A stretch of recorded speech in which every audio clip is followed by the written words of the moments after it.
Hey, welcome. We're talking today about the 2026 State of Martech update that Scott Brinker, the godfather of Martech, conducts every year around May. And this is a consolidation of that combined with some of the materials from the course. So here we go. Let's look at what they call the metamorphosis. The Martech is in metamorphosis stage from the caterpillar, the foundation, the chrysalis, where we are now, into the butterfly. So we're going to dissect these three components. There over to the right, you see market, tech, and org. Basically, who controls the conversation these days in the market? Well, it used to be the marketer. Then it's increasingly more the customer right now, and it's eventually moving to where the customer's agent will be controlling the market. So here we go. Let's look at the 15,505 choices. That's what's available to you in apps and platforms in marketing technology, what they call the marketing technology landscape. There are 6 basic categories if you break this down: ads and promotions, content and experience, social and relationships, sales and commerce, data, of course, and management. So we'll touch on various ones of these, but you'll want to take a look at that chart, and it's all noted down there where you can find it on the source. And dig through it a little bit, see if you can find some of the things that interest you. Here's what is happening with those 15,500 solutions. What has really changed? Well, code, vibe code, it becomes a commodity. Customers expect outcomes. That's changed things because before AI, we were looking at software benefits most of the time when we were choosing these things, shiny objects and that sort of thing. We're now moving into a much more logical marketing stance, and that is customer benefits. How do we actually get to the point where we understand what it is that the customer is seeking, what the customer wants to see, and that we can serve? Because the arrival of AI and Gen AI has changed the approach to creating MarTech stack, and this is generally what we're seeing. So if you are a marketer, this chart may represent a sad reality. It represents the shift that we must make to move to a more coherent marketing-focused approach to technology.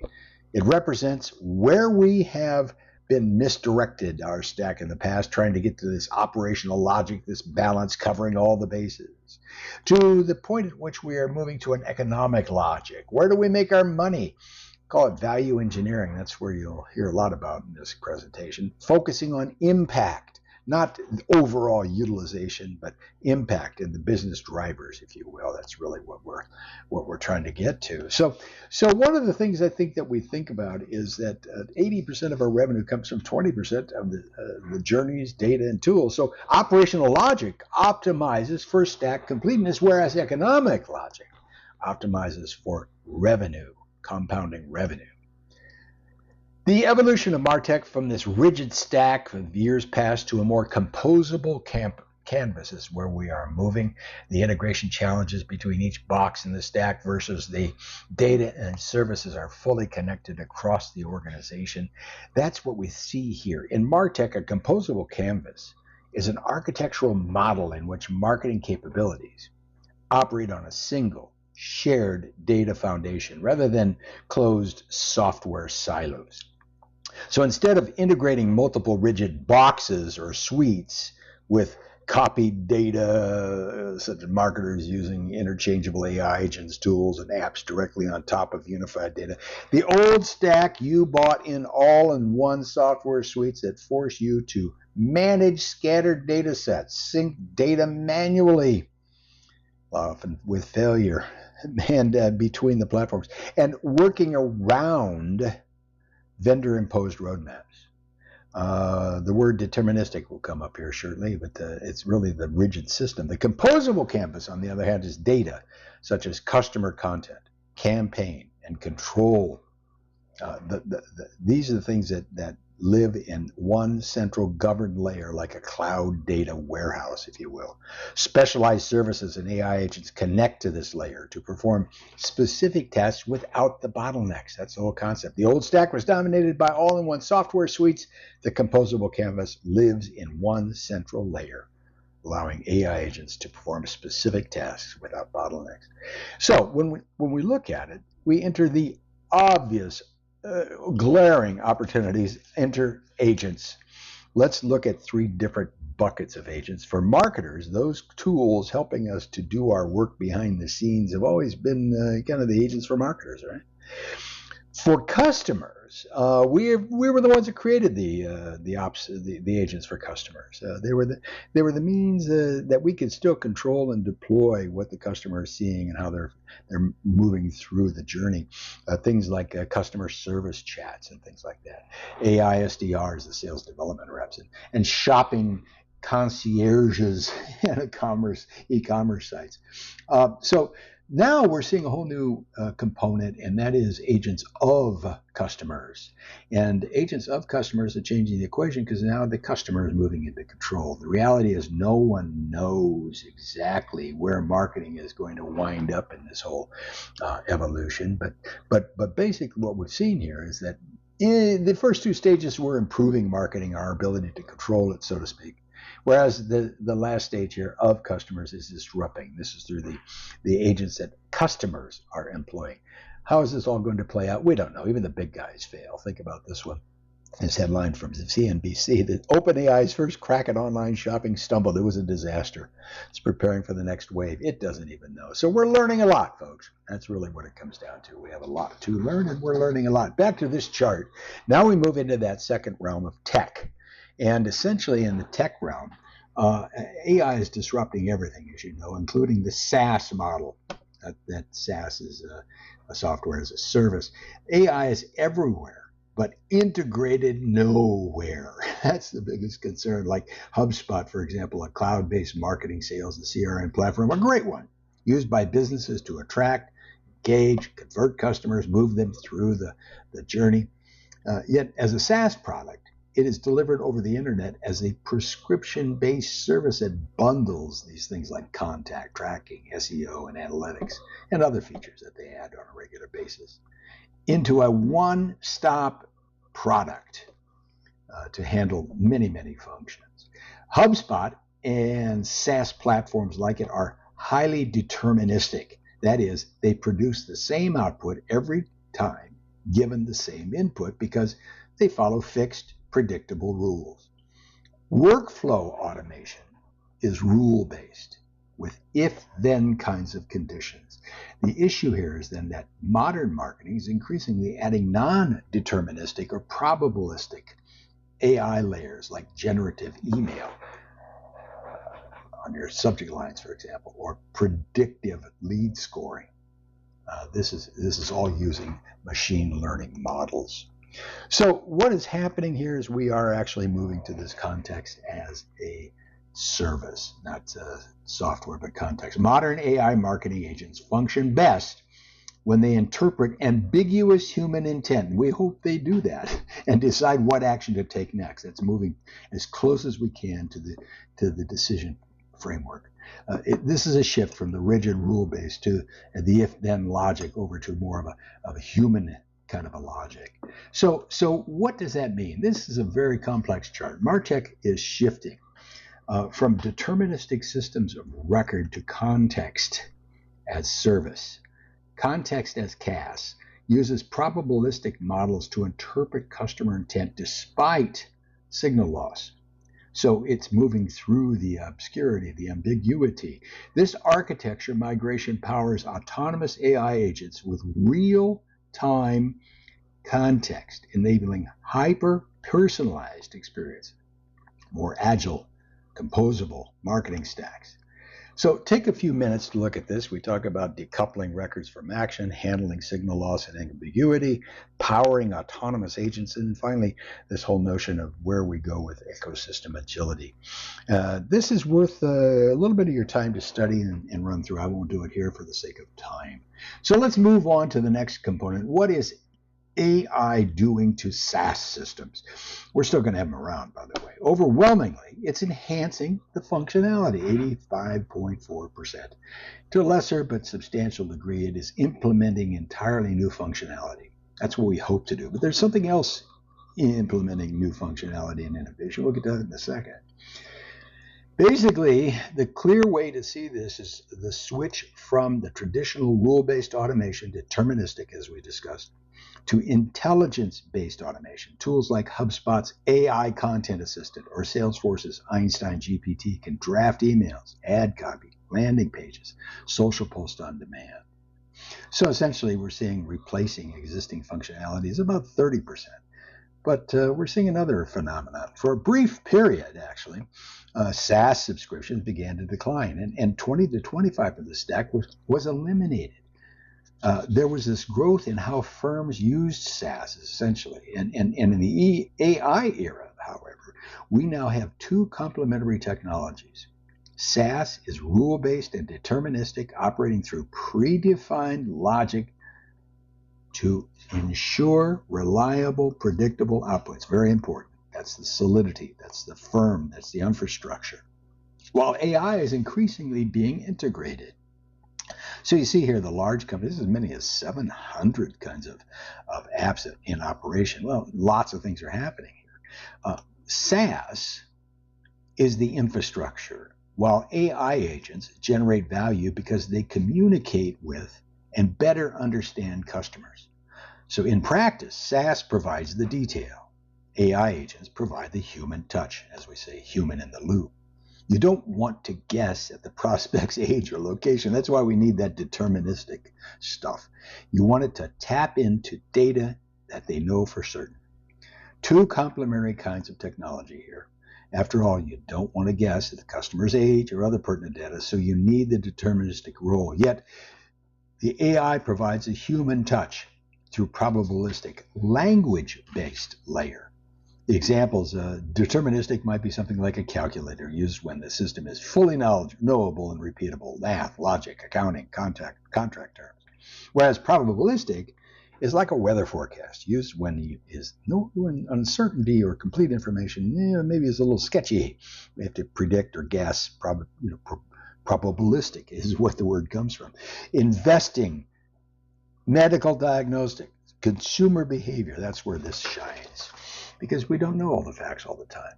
So this is a visualization of the stack architecture as it may be perceived today. As you will see, AI is not replacing SaaS as much as it's bringing it to life through improved integration in deterministic systems, like the data warehouse, referred to here as systems of knowledge, and systems of context. The AI agents and the SaaS platforms we have relied on for a decade or more to construct our tech stacks. The core SaaS systems that marketers have relied on, like CRMs and CDPs and cloud data lakehouses, are still alive and well. AI enables dynamic access to the systems, or knowledge and the data layer, as we might think of it. So this deterministic data layer provides stability of knowledge. We know it for fact, so to speak. Sitting on top of that, however, is mostly of the SaaS applications that have been developed recently, have leveraged over the past decade and are not going away. This layer provides context with apps like marketing automation platforms, customer engagement platforms. They are being integrated through AI capabilities, accommodating the benefits and the challenges presented by agents. They're digging up this stuff. That's for marketers. That's for us. Agents of customers are also involved here. And that even adds, we can add one more component, and that is agents of employees. So the core data system that marketers have relied on, like CRMs, CDPs, and cloud data, and so forth, that is really, kind of the basic core, as we say, still alive and well. AI enables dynamic access to the systems, these systems of knowledge. And that's the data layer, right? This deterministic data layer provides stability, while automation platforms we have leveraged over the past decade sit on top of it. Marketing automation platforms, customer engagement platforms. They're not going away either. Rather, they're being supercharged with AI capabilities. So let's move on to a very I think it's very apropos application of what we call the long tail. You all know the concept, where most activity is in the few hands at the head over on the left. And as you proceed to the right, volume of providers, large volume of providers increases substantially as it rises to serve many users through the development of challenger horizontal software, for example. moving from major platforms on the left to leading horizontal software to challenger horizontal software to vertical software to regional software to ecosystem software and services software. Now that's all in what we typically call the tail. Now we move into something that Brinker calls the hypertail. I like this because it says, boy, there's a whole lot more individualized, personalized kinds of things that can take place. And we know this because, as oftentimes the case with the long-tail depictions, some of the most exciting activity is over on the right side, right? It's occurring in what we might call that hypertail, an extension characterized by the homegrown software developed by IT departments, your own, a lot of that happening, and non-IT employees. In the latter case, no code or low code or code vibing is really what is happening here. Vibe coding, I should say. So that's what we're getting at. Vibe coding is really working for narrow use case tasks and marvelously well. These are perhaps one of the best use cases to unleash the creativity process by lowering the cost of failure, right?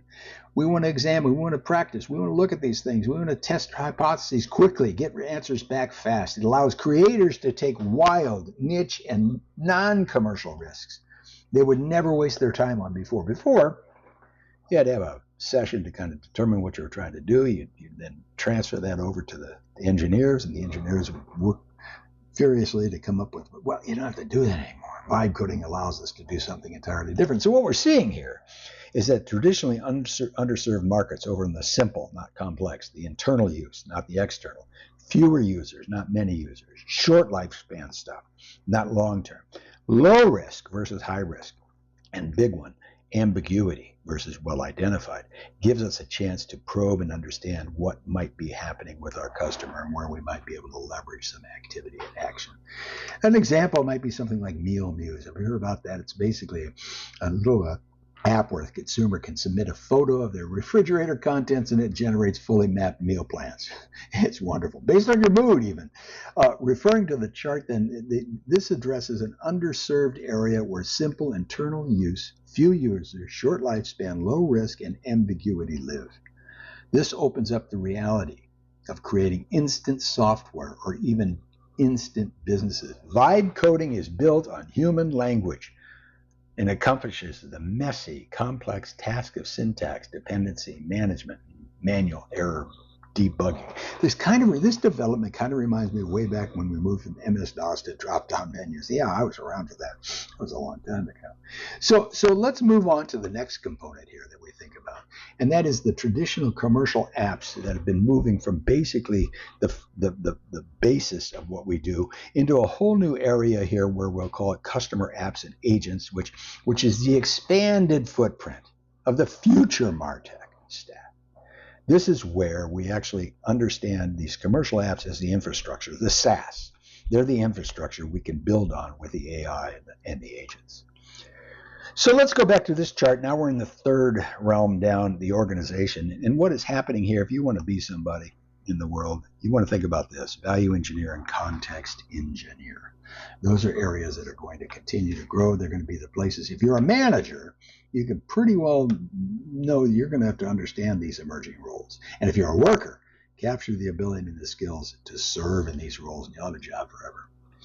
So when we think about this idea of marketing, we've often used this Pareto's law thing. 20% of the data drives 80% of the company revenue, just like 20% of the customer base drives 80% of the revenue.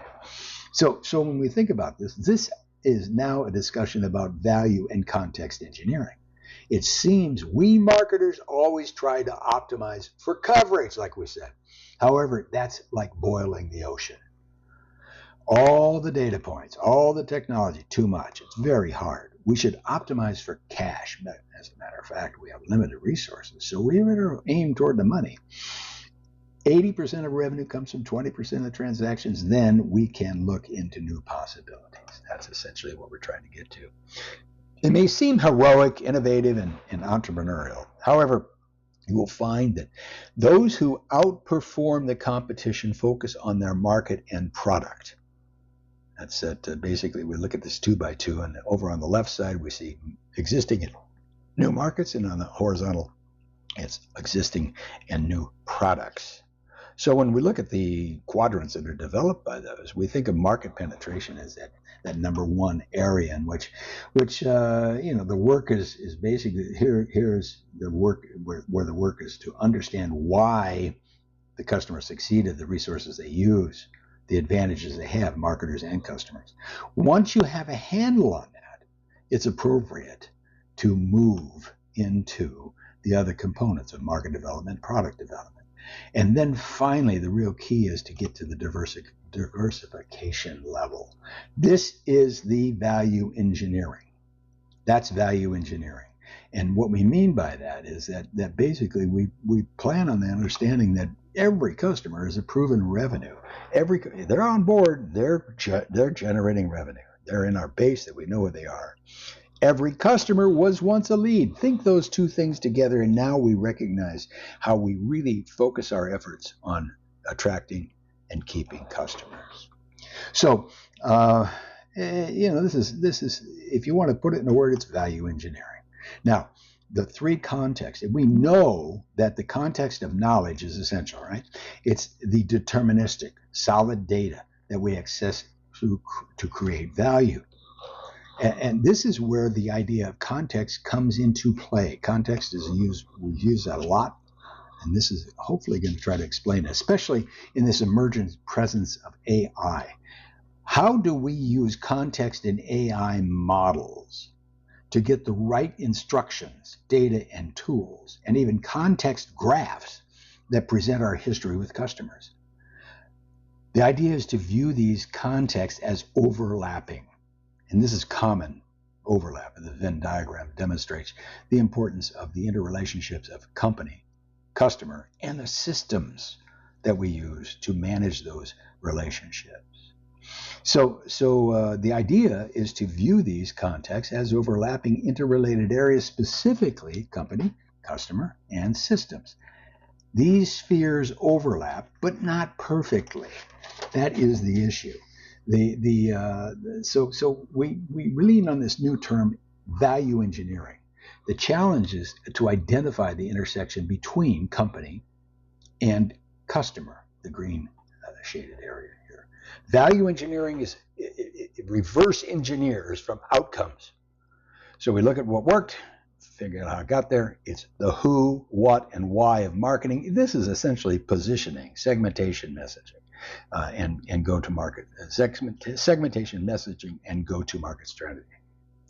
When done well, it concentrates resources on customers and the journeys that matter most, rather than optimizing for activity across the board. That's the whole idea here. So now we move to this idea of context engineering. And there is a great fear and anger about AI taking over jobs, right? We used to rely on gainful employment. We had more jobs as long as we had that. Well, context engineering is an emerging role for those of us displaced by the 57% of the tasks that can now be done efficiently by AI agents and other tools. Yes, there is hope. They say AI won't take your job, but someone who knows how to leverage AI to create value for the organization will take your job. Systems context is where the opportunity lies. So there's this great fear and anger about AI taking over, as we talked about. And what we're trying to understand here is the big overlap. That's essentially it. Context engineering, the central hub, where machine readable, and by that we mean data that is structured so a computer can read, search, and process automatically without human help. But the human enters the piece, right?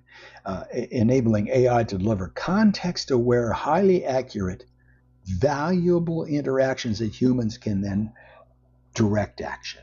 So over on the left, in the lower company and systems context, we see translating static data, internal documents, operational logic into machine-readable formats.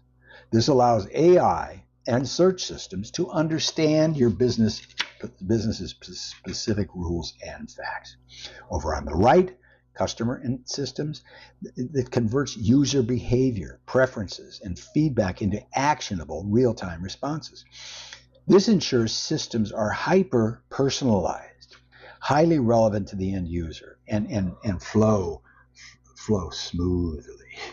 So the golden context then is that triple intersection is what we consider this golden context. It's the moment when the company's goals and capabilities, the customer's needs and situation, and the system's ability to connect and deliver all align perfectly. These are the moments where revenue is generated. This is the area humans can be instigators of value creation. So closing the context gap is about moving from that low performance on the left side to the high performance on the right. And essentially, graphically, what we're trying to do, we're trying to tighten the context. Weak context, loose, spread out, misshapen. Strong context, in context engineering here, is the company, the customer, and the systems are performing in an area where we deliver good, solid results because they are interrelated and complementary. So this is kind of an interesting thing. I want to bring this to you. Borrowing from Stuart Brand's Pace Layers mode, if you're familiar with that. He suggested that slow-moving layers like culture and governance stabilize fast-moving ones like commerce and fashion. So take a look and study this chart a bit. As you move from bottom to top, you move from the slow moving, which is that industry structure, macro trends, and so forth, on up to real-time state-of-the-art inquiry. The context in marketing operates across multiple time scales simultaneously, and that little wavy line there, the really broad waves are what we used to do before AI. It was slower oscillation. With AI, it's happening faster. We compress the time. The relationships don't change, but the time does. So we're able to read it faster. That kind of a thought process is good to put in place. Thank you, Stuart Brand. We talked about this before. We'll talk about it again. This is one of those little cases where we think that all AI is going to take over. Billy was this idea that IKEA, you've probably heard of them, it's the AI-powered customer service chatbot, and it was doing all kinds of wonderful things, taking care of routine kinds of tasks, the things we say that AI does best. Well, the concern was that it was going to take lots of jobs. Well, it didn't do that at all. Actually, this is a textbook study on how automation leads to business growth. The outcomes here, high automation and inquiry deflection. Billy successfully automated the first level customer service, resolved 47 to 57% of all routine customer inquiries on its own. This drastically reduced the volume of customer service tickets and escalated the role of human agents. That's the brilliance. At box 2, we see zero AI layoffs via strategic upskilling. What we're going to have to do as managers is teach our folks how to actually become more involved in marketing process, directing the activities that are going to create and generate revenue. That's what happened here. So IKEA chose to reskill its workforce. And since 2021, IKEA has successfully retrained roughly 8,500 call center employees to shift away from handling mundane tickets to transition into brand new ones. What are those things? Well, they basically unlocked a €1 billion revenue stream. By analyzing and remaining customer inquiries that Billy could not resolve, kicked them out into a bucket, IKEA executives noticed a pattern. Customers frequently called seeking advanced interior design advice. Eureka! IKEA then used its newly freed upskilled human agents to launch a remote interior design consulting service. Human agents were augmented with AI design systems to help customers map out entire living and office spaces remotely. This new business division generated roughly $1 billion in new revenue its first year alone. So, using context engineering to make companies' knowledge and machine readable for Billy, and Billy hit a boundary with unresolved inquiries, human analysis transformed those edge cases into an entirely new business model, pivoting from reactive ticket collectors to proactive revenue drivers. Hope this helped. See you on the threads.